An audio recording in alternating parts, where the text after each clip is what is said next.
taken objective Delta.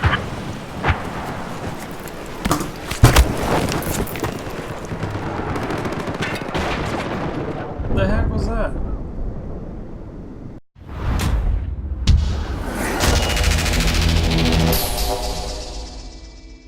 Hey guys, Yummy here again, and today I'm bringing you another episode in my series in which I talk about what I believe to be the best loadout for each map. And today, it's on Gulf of Oman, as suggested by Tactical Turtle on my last best loadout video on Caspian border. So I'll just be talking about which loadout I chose, why I chose it, why I think it's the best loadout for this map. And remember guys, if there is a map that you guys would like me to do next, just put it down in the comment section down below and I'll definitely consider doing it. So Gulf of Oman is one of the remade maps from Battlefield 3 that was actually in Battlefield 2 as well. So it's actually been remade twice. And it has that really unpopular evolution of the dust storm, the sandstorm, the Dudududu sandstorm that comes in halfway through the match and seems to last. Honestly, when you're playing this map, it seems like it lasts the entire time.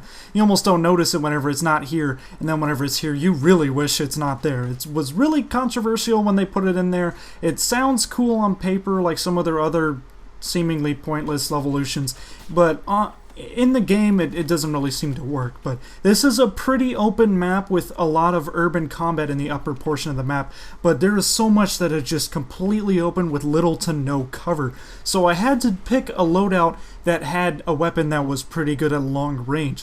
And thinking over this, I thought of the new LMGs that have been buffed, especially the RPK-74M.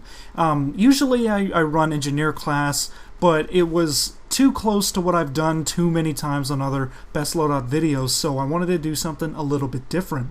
Now, unless you get really lucky on a vote map server, there's only a couple servers that are willing to play this map. So it was pretty difficult trying to find this map in matchmaking, and sometimes I would be just off on the internet doing something and keep checking back and refreshing the server list to see if there was a Gulf of Oman match. And just something about this map, there's only three things that happen, I notice when I'm playing. I'm either, my team is winning and then I get switched to the losing team, my team gets outright destroyed, or we're getting destroyed and we come back and win. I have never comfortably won a match on this map in Battlefield 3 or 4.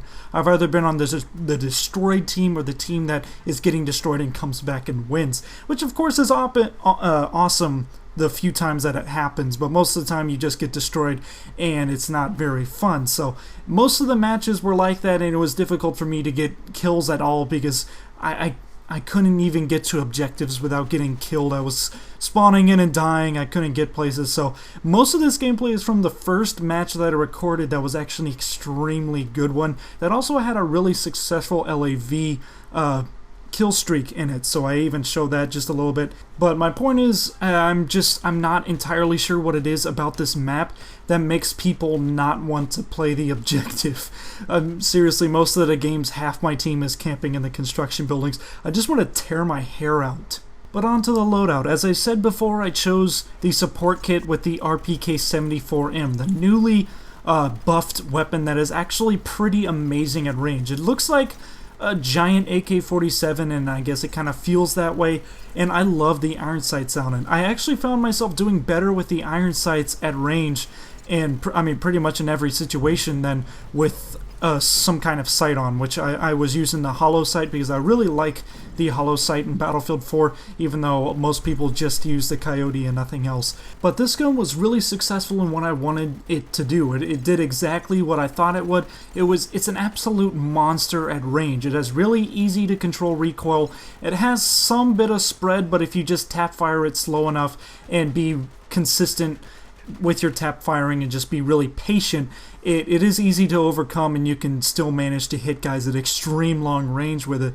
And you'll see me knocking out a few guys at really long range. I even got accused by some unfortunate noob that kept getting killed by me on the A objective, I guess, while I was capturing it by myself. He kept spawning on it and getting killed, so he was getting really pissed off and started accusing me in chat.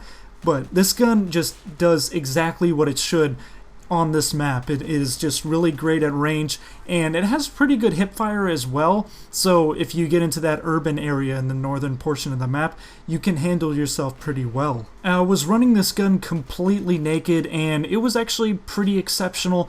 I don't run grips very often anymore since they changed them and practically made them worse. I think I might have ran a heavy barrel on the gun to make it more accurate at range, but even then that might actually have more negative consequences to it.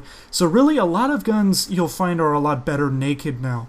Now for a sidearm, I've said it millions of times, I mean, sidearms are completely up to you. It doesn't really matter for any kind of loadout, no matter what you're going for, long range or close range. It's just whatever you're comfortable with, just to get those follow-up shots. And I just went with the MP443. I was like, why not? I haven't used the gun in a really long time, and it's pretty fun to use as fast as you can shoot it. I believe it's the second fastest firing pistol, semi-auto pistol in the game, behind the FN57. For gadgets, first I went with the ammo box, which is probably the most important gadget for the support kit. Being able to resupply your allies can make or break a battle in any kind of situation in the game. And I also went with C4 to take care of some of the vehicles on this map, and for once I was actually pretty successful. I was kind of actively trying to blow them up because they were really harassing my team in every single game I played, and a lot of times my teammates just weren't taking care of them, so I did try to take matters into my own hands and was successful every once in a while and managed to get some nice multi-kills with them. And finally, for a field upgrade, I went with the defensive field upgrade perk because I don't need to worry about ammo because I have the ammo box, so I don't really need the offensive perk. And the armor perk for the field upgrade can really save your life. Like, you won't really notice it, but it most definitely will save your life every once in a while, so that is an important thing that you can have. So there we go, that was the extent of my loadout. It was very effective on this map, did exactly what I thought it would. Really effective at range, and not completely useless at close range either. Just remember guys, if there was a map that you guys would like me to do next, make sure you suggest it down in the comment section below, and I'll definitely consider doing it. And until next time, if you guys like this, make sure you hit the like and subscribe button, and this is Yummy. Goodbye, and good hunting.